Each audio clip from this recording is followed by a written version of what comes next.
Kelvin, how big is it to, see Jojo get going like that? Steals, blocks, rebounds, only missed 2 shots, I think.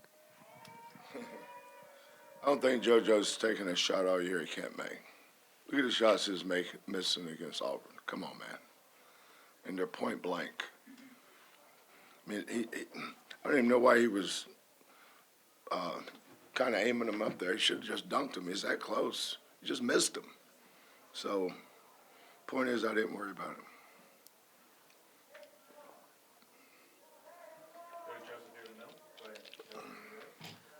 Kelvin, with Mercy getting him in there, and I forget. Let's see if it's 20. Looks like I'm sorry, 20. Looking at the minutes here, 25 minutes, and been able to get some offense going. How's that been just to see him? Yeah. Well,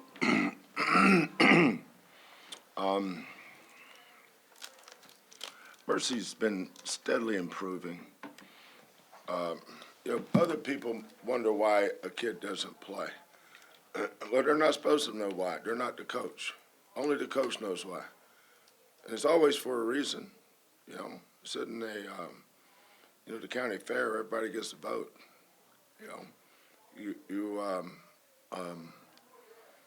Mercy knows the things he needed to work on to get better. And he has.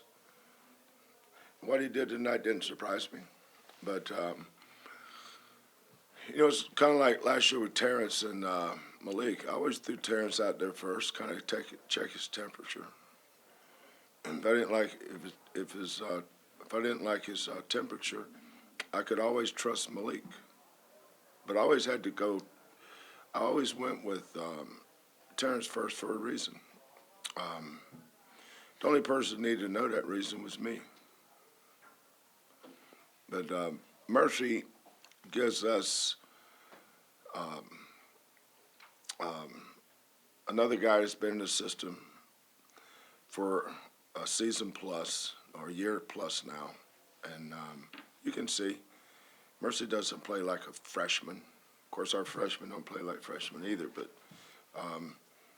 Mercy doesn't take a backseat to most of these guys when it comes to scoring. His deficiency was in other areas, and that was a byproduct of how he played in high school. Most of these kids never been held accountable to the things that's important to this program and to this culture. And to Mercy's credit, he's really worked hard. I didn't give him nothing tonight, and I never will. You got to earn it with me, and he's earned it. But when I found out Isaiah was sick this morning, when John called me, I said, we're going to check on Isaiah, make sure he's okay, but it's going to be a great opportunity for Mercy tonight. That was the first thought went through my head. When you get this early in the season, chances to kind of figure out who will be that first 2 guys off the bench or first guy, do you kind of have an idea yet, or is it sort of just kind of? For the guards? Yeah. Yeah. For the guards, it's going to be Isaiah and Mercy. For the bigs, it's going to be Khalifa. And Chase. I would say that's probably just fluid. I don't put anything in. There's no period behind anything. Every day, it's a comma. So don't say, well, I thought you said. Well, don't ever say that to me. I got to earn it every day. Right now, maybe something different next week. It doesn't depend on me. That depends on them. Jojo, you had 12 and 9, almost a double-double, a bunch of steals and a bunch of blocks. Just what do you take away from that type of performance when you played less than 20 minutes? I know I can get better than that. I know I can play better than that. That's what I'm taking away. I feel like I could do more. I feel like I got way more than 9 rebounds. That's how I'm feeling. That's what I'm taking away from it. Mercy, you went 6 of 10 from the field and had 3 steals today. What were you seeing from the defense, and what were you feeling on offense? I was just taking what came in the game. Just trying to improve on different areas. Was mainly out there trying to just rebound at first, and just different things came to me though in the flow of the game. So, just being in the right spot. The way we play defense, I came up with a couple good steals, and then just on the offensive end, just giving what they just taking what they gave me and just making the right play. Kelvin, for Chase to get 4 offensive rebounds, hit some of those threes that you knew were coming. Is that a good, sort of step for him? Yeah, anything he does is helping his confidence. A guy like Chase didn't play last year, so Mercy was on one of the 2 best teams in America last year, so he got to go against LJ and those guys every day. And then he got to finish a lot of games. Chase didn't get to finish no games. He redshirted. So he's still finding his rhythm, finding his confidence, and still trying to get settled. He's kind of all over the place sometimes. But his effort was really good tonight. I was pleased with Chase's effort and his toughness. I thought he took advantage of his minutes tonight. I don't look at stats to determine whether somebody plays good. Mercy, what did you learn about yourself throughout the past time with the program, kind of waiting for your moment? I would just say just show up every day, be consistent. Coach is the most consistent guy. We get to see him every day. He comes into practice. He's never too high, never too low. So I just feel like coming every day, level-headed, no matter, what's thrown at us. Sometimes in practice you may not have a good day, but, if you just work your hardest, give effort, and just make sure you just stay in the gym, just try and perfect your craft, good things eventually come. So I'll just say staying consistent and just showing up every day. Coach, just kind of shifting gears back to recruitment with early signing period closing, can you kind of talk about what the momentum is being able to sign Arafan DNA and for the second season? Arafan Diane, apologize for the mispronouncing. What it means to also sign the number 1 center for back-to-back seasons? I didn't really pay attention much to that. I knew we did, but I think when we signed CNAC last year, we had seen him so much. Sometimes we forget you guys don't know what we know. We've known we were going to sign CNAC for a long time. So it's not like we woke up yesterday to see whether he's coming. Same thing with CNAC. Just so you guys know, they commit to us silently, way before you guys hear about it. But you guys knew that, right? So, Arafan, I say the same thing about him and Chris. They chose here. We don't recruit a lot of guys. And most people don't know about our recruiting, and that's the way I prefer it. We kind of work behind the scenes, and you say, well, you're surprised, but we're we're already recruiting kids for 2000. What is this year? 26. So it'd be 20. Yeah, we got a couple of kids we really like, and 27. We got our hooks into them pretty good. We'll be hard to beat with those guys. So recruiting never stops with us. But the winningest program in America the last 8 years, Houston, is because of our recruiting. We have good players. Coaches win a lot of games because they have good players. We have good players, and we'll continue to get good players. Jojo, after missing most of the summer, do you feel like you're getting back into more of a rhythm?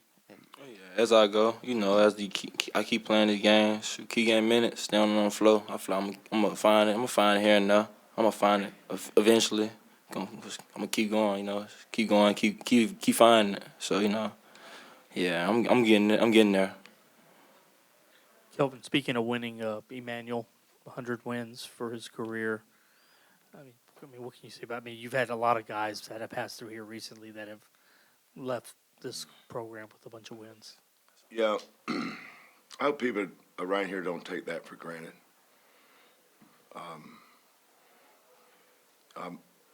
assuming we're going to win a few more games this year, so no telling what that number will be. What was J1's number? Do you remember? 149. And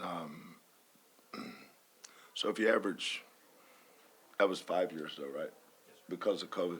So if you average To win 149 games in 5 years, that's kind of roughly an average of how many wins a year?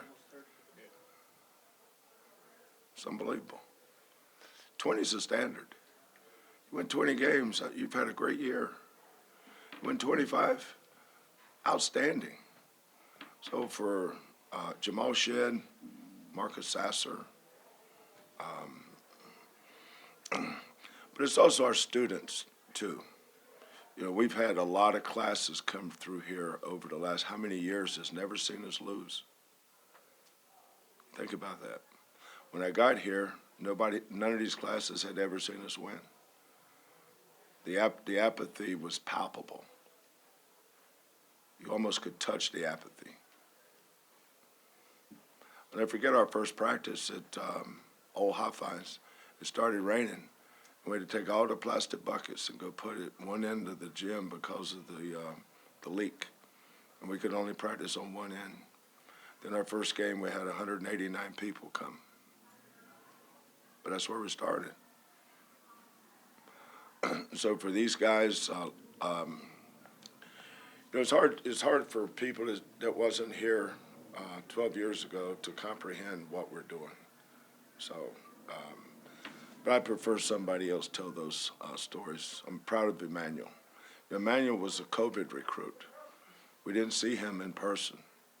There was 2 recruits that year that we recruited on Zoom. That's when I started learning what Zooms were. What year was that?